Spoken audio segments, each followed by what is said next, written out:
Hello, my name is Vicki Mooney and I am the Executive Director of ECPO, and on behalf of our entire organisation and people who live with and people who are affected by overweight and obesity, I'm quite honoured to be able to present to you for a few moments ahead of your summit. Now, many of you may wonder, who are ECPO? Well, we are the European Coalition for People Living with Obesity, and we have a mission as an organisation to build a vibrant patient community to educate and empower people and individuals who have overweight or obesity. So we can continue to be a patient-led, managed and run organisation to work collectively to be an authoritative patient voice across Europe. We do this with respect to obviously evidence-based approaches for obesity prevention, obesity treatment, ongoing management and policy. And obviously by facilitating knowledge exchange, research and educating people who live with the chronic disease of obesity. Now, as an organisation, we collaborate with 31 countries across Europe. Many of these organisations are purely patient organisations that have only started up. Many of them are actually older organisations. However, there's a lot of countries out there that don't have patient organisations and simply have patient representatives and advocates. However, there is one common theme that runs along all of these organisations, these advocates, these representatives, and that is obesity stigma. When I actually came to do this presentation, I thought, should I just present on behalf of the organisation? But I'm conscious that I'm also a patient myself. I've lived with obesity all of my life. And I think first and foremost, like many of the advocates that I work with, it's important to bring that personal perspective and that personal experience to an address like this. For myself, stigma, weight bias, discrimination has always been part of my life. I have lived with obesity all of my life. I'm aware now through, thankfully, science that it is genetic in the female predominant side of our family. So therefore, I've always had what many would say is that fat gene, a word that I don't particularly like. When I was in school as a child, I was always that larger girl. I was always the bigger girl. I was the girl that was an easy target for the bullies, an easy target to be discriminated against or judged or shamed, because visually you could tell I had obesity. If you go back to the 70s and 80s, we didn't particularly have plus size clothing for young people or people in general who had obesity. And it was very difficult to get a school uniform for a young girl who had obesity and carried a lot of her weight on her stomach.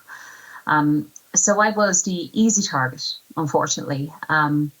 Every Thursday morning, I joined gym class. In Ireland, we called it physical education.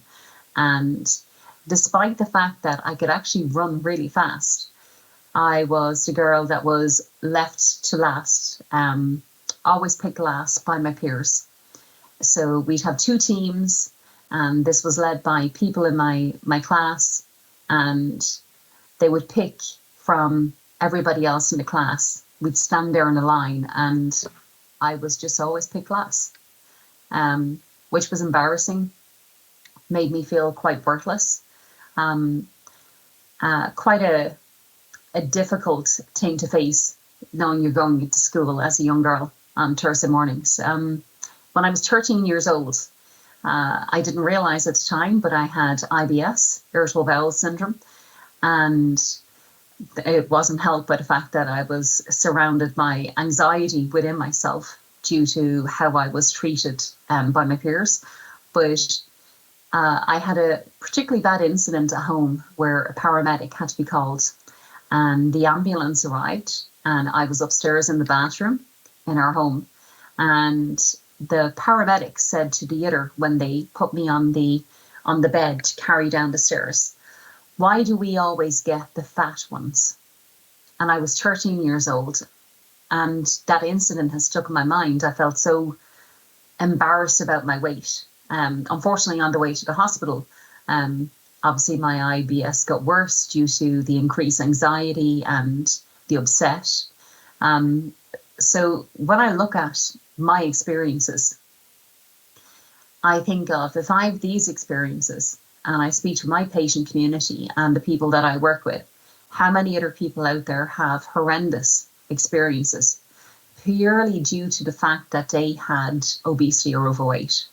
I was quite the people pleaser in school. I had an excellent career guidance counsellor in school who was also a teacher, but this was somebody I looked up to as a role model. This was somebody who came into our class every month in the last 2 years of school and spoke about various different opportunities for college and education after school, for, you know, our lives ahead. What would happen? What would we like to be? When I was 16 years old, my career guidance counsellor sat me down and she deemed me as not being academic, and perhaps I should apply for jobs in local factories or in a local hairdresser's to sweep the floors, because she didn't think that I had many opportunities. I took her advice, actually, and my very first job was as a glass blower in a local factory. Little did I realise that 15, 20 years later, I'd be working as a public speaker and on the European and global stage. So I suppose experiences like this make myself and my colleagues, the advocates that I work with, these personal experiences make us realise that weight bias and discrimination and stigma is all around us. And unfortunately, it's a huge barrier as well to people getting the correct treatment, seeking support, even verbalizing that they have obesity or they would like support. We know from the Action.io study that the average person waits up to 6 years before they go to their doctor to look for treatment for their obesity. And it's longer for many more people. We also know from the same Action.io study that many healthcare professionals have an unconscious weight bias against their patients and perhaps haven't considered whether or not their environment that the patient attends is suitable for the patient. Do you have a larger blood pressure cuff? Do you have a weighing scales that goes above 200 kilos? Have you considered whether or not your patient can fit in the chair that is in front of you?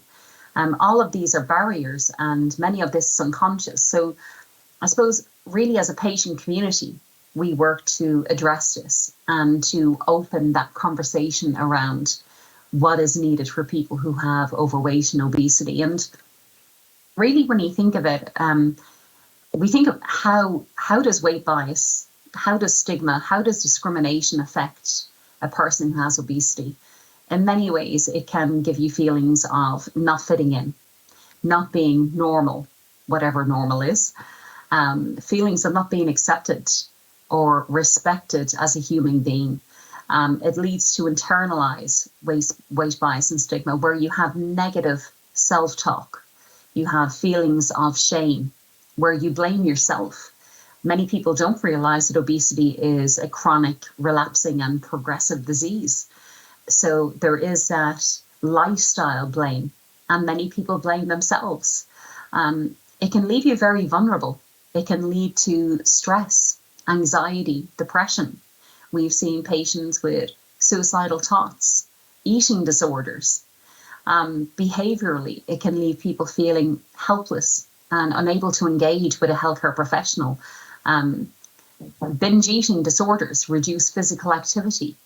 And socially, it leads to avoidance in interactions with healthcare professionals, with friends, with work colleagues. There is a fear of being excluded. So on that note, I think you may now realise, if you hadn't already, that stigma plays a huge role in the lives of people who are affected by obesity. And this is why obesity, weight bias, stigma and discrimination needs to be spoken more of. It needs to be incorporated more in the minds of those who are creating these policies and interventions with people, for people who have obesity. So on that note, I would ask that you work towards a united non-stigmatizing strategy against obesity. I wish you all a wonderful summit and event, and I would ask you to connect with, collaborate with, and co-create with the patient community in your local area. Thank you very much.